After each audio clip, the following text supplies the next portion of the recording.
CM Revanth Reddy Osmania యూనివర్సిటీకి ప్రకటించిన 1000 కోట్ల రూపాయలు ఎప్పుడు ఇస్తారని బీఆర్ఎస్వి రాష్ట్ర కార్యదర్శి నాగారం ప్రశాంత్ ప్రశ్నించారు. ఈ మేరకు ఉస్మానియా యూనివర్సిటీలోని ఆర్ట్స్ కళాశాలలో విలేకరుల సమావేశం నిర్వహించి మాట్లాడారు. 40 రోజుల క్రితం సీఎం రేవంత్ రెడ్డి ఓయూకు వచ్చి సెల్ఫీలు ఫోటోలు దిగి దేనికి పనికిరాని జీవో ఇచ్చిండు తప్ప ఓయూకు జరిగింది ఏమీ లేదన్నారు. ఇలాంటి ముఖ్యమంత్రి ఉండడం వల్ల తెలంగాణ రాష్ట్రంలో విద్యా వ్యవస్థ ఏ విధంగా అభివృద్ధి చెందుతుందని ప్రశ్నించారు. తెలంగాణ రాష్ట్రంలో విద్యా వ్యవస్థ సరిగా లేకపోవడం వల్ల రోజుకో విద్యార్థి ఆత్మహత్య చేసుకునే పరిస్థితి నెలకొంది అని అన్నారు. అందరికీ నమస్తే.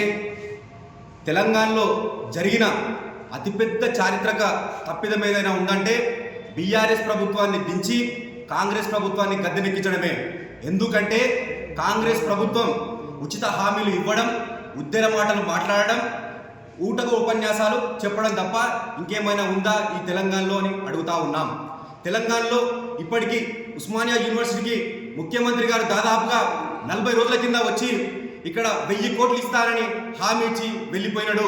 ఇంతవరకు కూడా ఉస్మానియా యూనివర్సిటీకి చిల్లి గవ్వ కూడా ఇవ్వకుండా, కనీసం ఒక నియామకాలు చేపట్టకుండా ఎన్నో కల్లిబొల్ల హామీలు ఇచ్చి వెళ్ళిపోయిన ముఖ్యమంత్రి ఇంతవరకు కూడా ఉస్మానియా యూనివర్సిటీని చూసలేడు.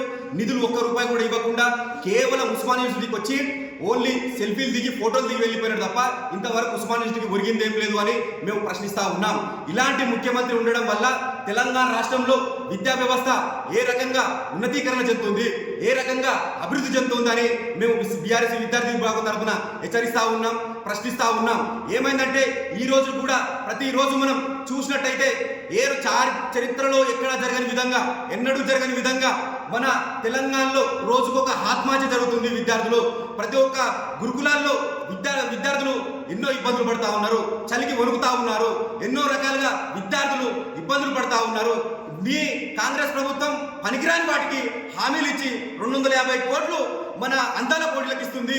మీ ముఖ్యమంత్రి మీ మంత్రులు తిరగడానికి 250 కోట్లు ఖర్చు పెడతా ఉంది. అదే మేము పేద విద్యార్థులకు ఎందుకింత మీకు చులకన అయిపోయాము, మా పేద విద్యార్థులు అంటే ఎందుకు నీకింత అని మేము రేవంత్ రెడ్డి గారిని అడుగుతా ఉన్నాం. మీరు కనీసం ఇప్పటికి కూడా ఎన్నో రకాలుగా విద్యార్థులు, నువ్వు చెప్పినావు కదా ఉస్మానియా యూనివర్సిటీ సాక్షి చెప్పినావు, మేము ఇక్కడ నేను జిల్లా పరిషత్ స్కూల్లో చదువుకుని వచ్చిన చెప్పిన రేవంత్ రెడ్డి గారు మీ హయాంలోనే కదా ఎంతో మంది ఎన్నో రకాలుగా విద్యార్థులు మొత్తం చనిపోతా ఉన్నారు, ఫుడ్ పాయిజన్తో చనిపోతా ఉన్నారు. రోజుకొక పేపర్లో మనం చూడాల్సి వస్తున్న పరిస్థితి ఏర్పడింది ఈ కాంగ్రెస్ ప్రభుత్వంలో. రోజుకొక పరిస్థితి, రోజుకు అన్నాలు సరిగా లేకుండా ఒక విద్యార్థులకు మొత్తం పూర్తి స్థాయిలో ఏం లేకుండా మనం చూస్తూ ఉంటే ప్రతి ఒక్క రోజు పేపర్లో గురుకుల విద్యార్థుల ఆత్మహత్యలు చూస్తూ ఉన్నాం. రోజు ఫుడ్ మన ఈ ప్రతి ఒక్క చూడండి, ప్రతి ఒక్క స్కూల్లో ప్రతి ఒక్క దాంట్లో పురుగులన్నం తప్ప ఈ కాంగ్రెస్ ప్రభుత్వంలో ఏది లేదు. ఇంకోటి ఈ నిన్నటికి నిన్న ఒక కామారెడ్డి విషయంలో కూడా గురుకులలో కూడా ఎంతో మంది